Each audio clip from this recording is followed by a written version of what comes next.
Alright, welcome into the second close look for today. It's gonna be with the Earth Spirit, and this hero is very interesting, mechanically very hard to master. You have to be very precise to play him. First of all, I should mention that I haven't played this hero yet in Dota 2 nor Dota 1, because this hero was released in 2013 if I'm mistaken. Maybe soon, I'm not really sure. But I didn't really have a servers. The servers were already going down that I played on in the Dota 1, and I didn't want to degrade myself to opening level of some of the servers, some of the platforms of Dota 1, because the level of play is probably worse than opening level of play in Dota 2, tutorial level of play Dota 2.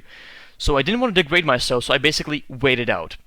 Which right now, we can play Earth Spirit. But I did close look in Dota 1, and in Dota 2 I'm going to do second close look because I can explain the situations better. I can showcase some actions correctly in this environment, in this game.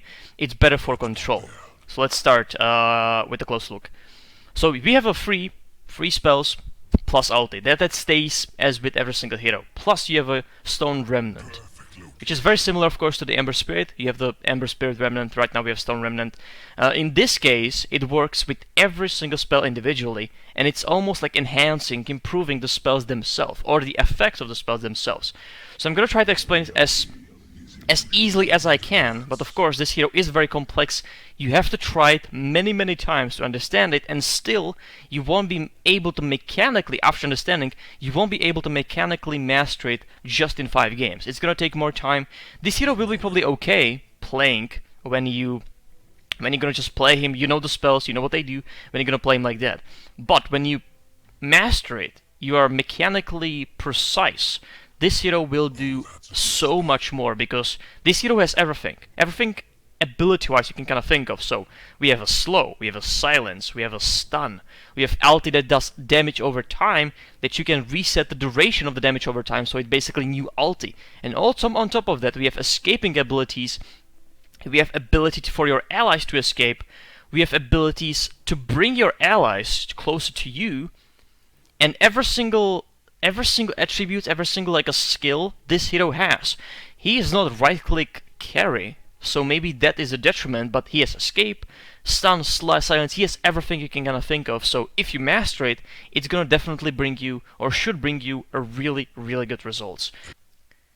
Alright, the first spell is Boulders Smash. So we're gonna explain the base of the spell. So what it does, it smashes a unit, which it can be enemy unit, your unit, any unit you can target. It's gonna smash it where you are looking at. So it's gonna smash this way, sniper. 800 distance, the base of the spell. Which is pretty good. It can be used as an offensive thing. So as a nuke on lane, you can smash the creep. As an initiation, you can smash a Tide Hunter. He's gonna ulti right here when he's appearing. Or if there's a hero that's hunting, like a carry, that needs that little bit distance on the guy because he doesn't have the mobility that maybe you have, you can smash him towards his target. So it can be used in these situations. On top of that, you can use it to save your allies. So he's running from enemy team, you can push him. You can push him 800 distance, is pretty good. So if you have even like a 4-staff he's running, you can reach insane distances with this hero, or with the help of this hero. Of course, as I said, it's a unit, so you can use, there's an enemy unit, he's on your back, you can just push him away to his allies, and it's very effective like that. So that is the Boulder Smash, that is the base of it. It does certain damage. I'm not gonna go through the details, because the details you can read, so this is more about what it does like in a basis. Plus, of course, we're gonna be building on top of it with the Stone Remnant. So we have Stone Remnant, and you can push the Stone Remnant itself. What it does, it silences the targets, plus the distance is 2000. So same effect, the distance is 2000, plus it silences them. So of course, it would be better to cast a Stone Remnant, but it's based on situation. So if before a big team fight, or ending by black holing, you can just silence it. Which is pretty good, because 2000 distance, you know, you can silence it from here, not an issue. Other thing is, as you see, the Stone Remnants are not destroyed by this spell, so they are keeping there. So you can still utilize them later on, if of course you are gonna be in that certain area, if they're gonna be useful, but you can't really move them any other way. You just have to use them where they are. But that's not really an issue. Alright, the next place we're gonna talk about is Rolling Boulder. So Rolling Boulder is, you're gonna become the Rolling Boulder yourself. So after like 1 second of casting, you're gonna roll 800 distance in front of you. That's the base of the spell. The thing is, it's not disconnecting the projectiles or stuns, like for example Snowball from Tuskar does. Projectiles still can follow you, so tower hits, projectiles from a carry of opponent team still can travel to you, so it's not really it's not really giving you immunity to it. On top of that, if there's a stun, it can hit you too, if you are in rolling. And if you are rolling, already in roll, it's gonna cancel it where you are. So nevertheless, what distance you would normally travel, what would be your idea, that can cancel it to stun, slow, sorry, not slow, stun, swap. Let's say there's Enigma doing Malefice, she can cancel it too, like that. So there's many options for the opponent team to cancel your escape. Of course, if you're going in, it's a different story, because they might not catch it in time. But they can still target you, so that definitely is a spell that is very good. 4-second cooldown level 4, that's amazing.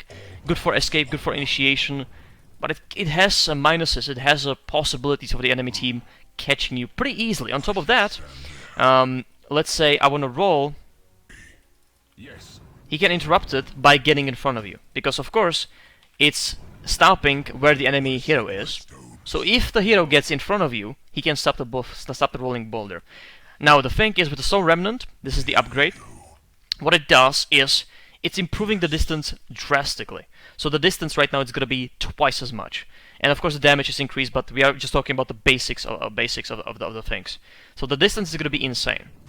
So just these two spells, okay, your ally's escaping, you get him out, and you get yourself out pretty much too.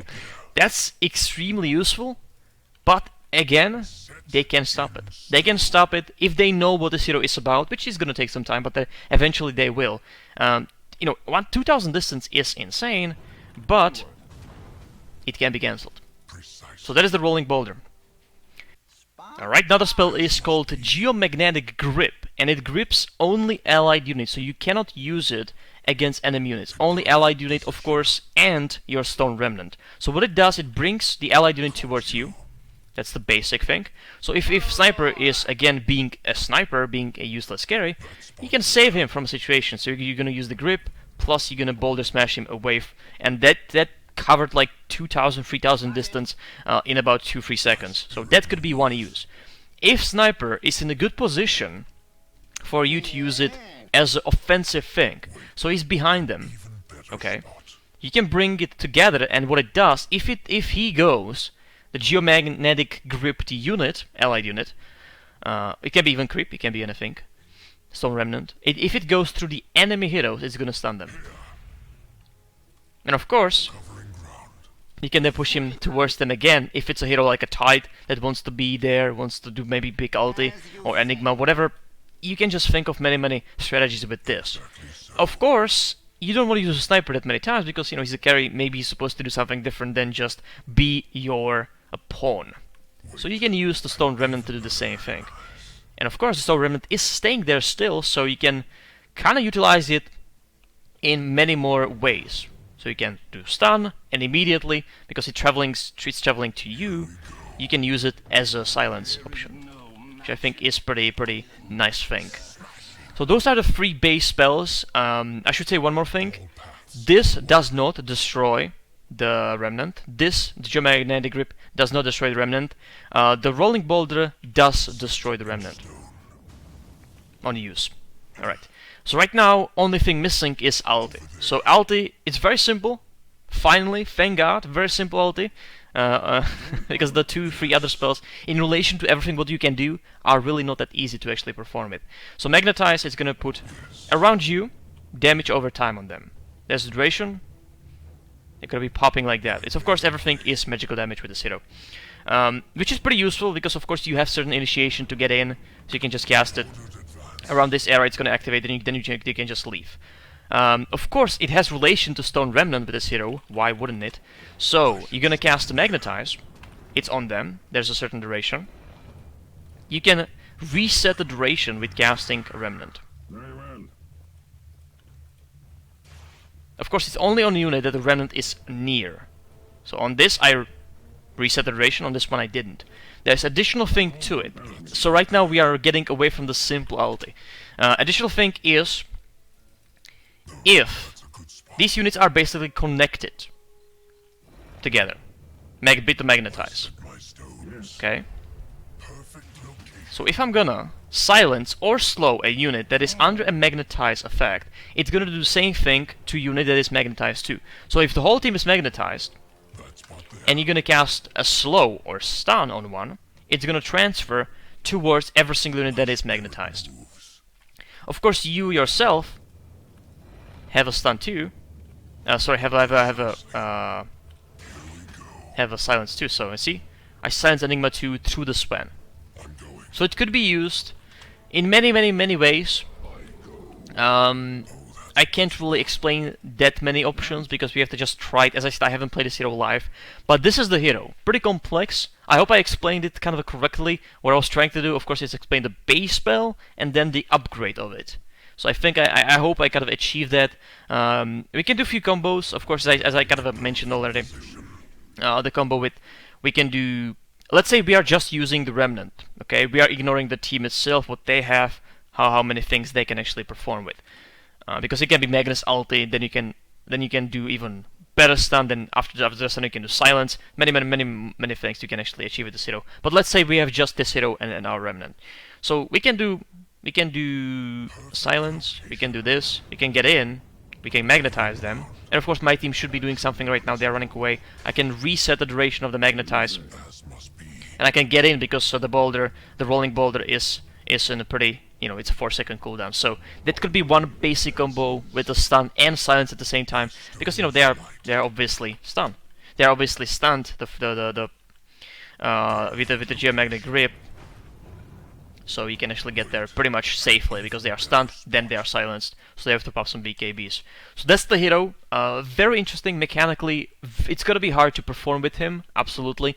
It's gonna take some time. I still believe this hero is gonna be useful when you're just gonna play him, like try him with understanding of the spells. But when you're gonna master it, it definitely is gonna bring you a better and better games. And as I said, we are getting to the point that they are trying really hard to make something unique and interesting, which definitely they did in this one. There's so many options, so many things, which you can just do by yourself, not really mentioning what the allies can do too. So that's gonna be the Earth Spirit. Of course, I'm gonna play him as soon as possible.